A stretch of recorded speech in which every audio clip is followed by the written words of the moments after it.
Assalamualaikum warahmatullahi wabarakatuh. Perkenalkan, nama saya Kurnia Jaya Permana dari kelas pagi C. Di sini saya akan mempresentasikan tentang instrumen alat ukur. Sebelumnya, instrumen alat ukur adalah suatu alat yang berfungsi untuk mengukur suatu benda, baik suatu panjang, berat, temperatur, dan satuan lainnya.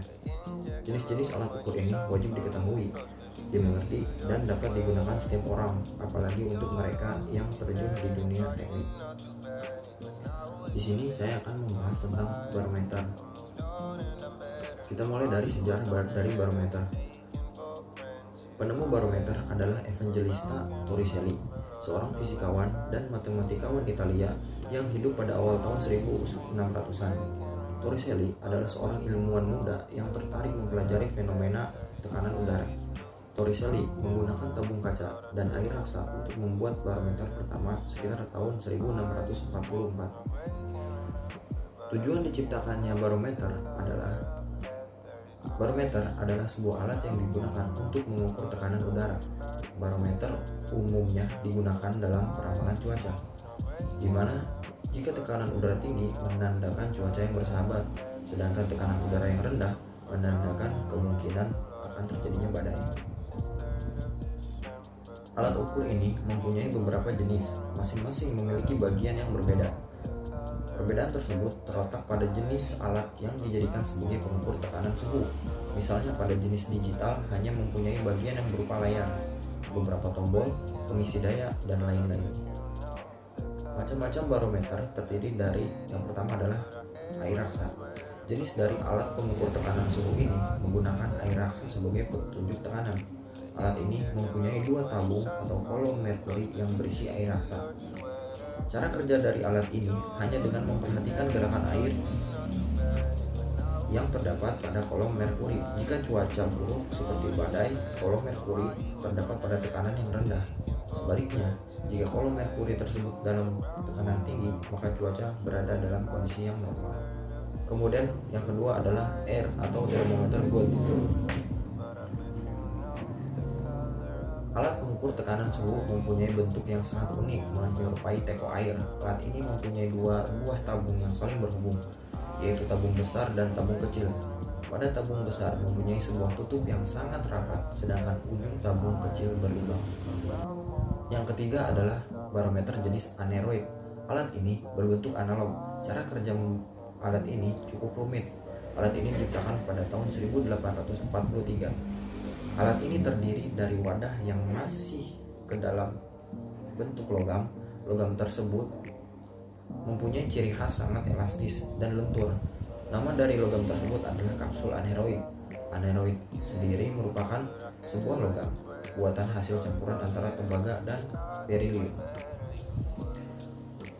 Aneroid tersebut dapat mengembang dan menyusut dengan sendirinya sesuai dengan kondisi alam atau tekanan suhu sekitar. Jarum tersebut pun akan menunjukkan arah besarnya tekanan suhu. Kemudian yang keempat adalah jenis barometer barograf.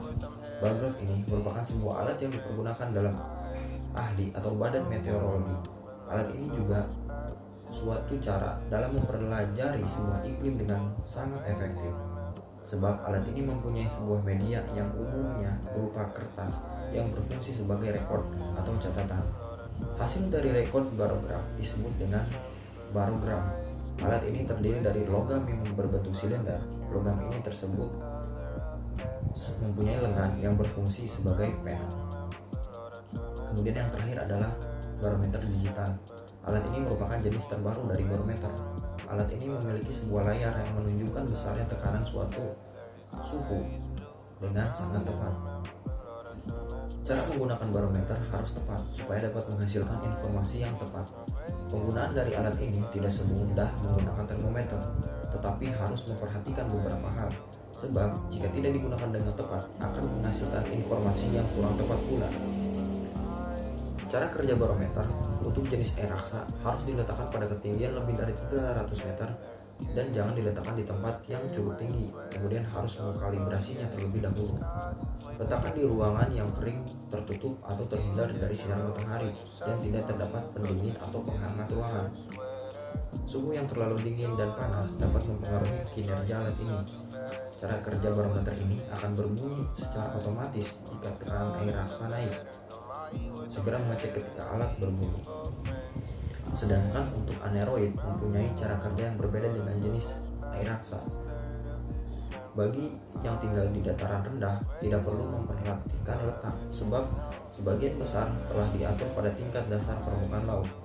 Jenis aneroid harus diatur terlebih dahulu sesuai dengan kondisi suhu di wilayah tersebut. Caranya dengan memutar skrup setting menggunakan obeng. Karena alat ini tidak mempunyai alarm, ketahui juga penggunaan aneroid lain terlebih dahulu, supaya dapat mengetahui besarnya tekanan suhu pada wilayah tersebut.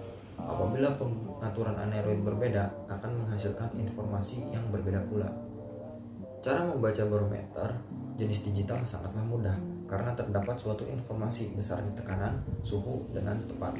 Kelebihan dari jenis ini mempunyai suatu fitur yang berupa sensor untuk mengkalibrasi secara otomatis.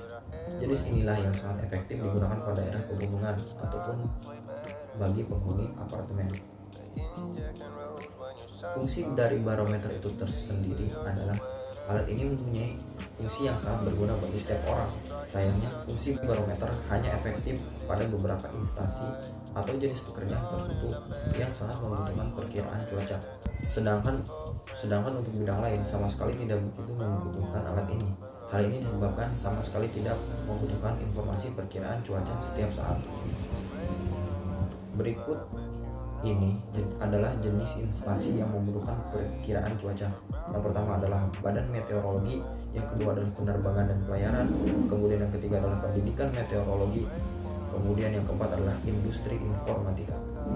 Sekian presentasi dari saya tentang barometer. Semoga ilmunya bermanfaat. Mohon maaf apabila banyak kesalahan dan kekurangan. Terima kasih. Wassalamualaikum warahmatullahi wabarakatuh.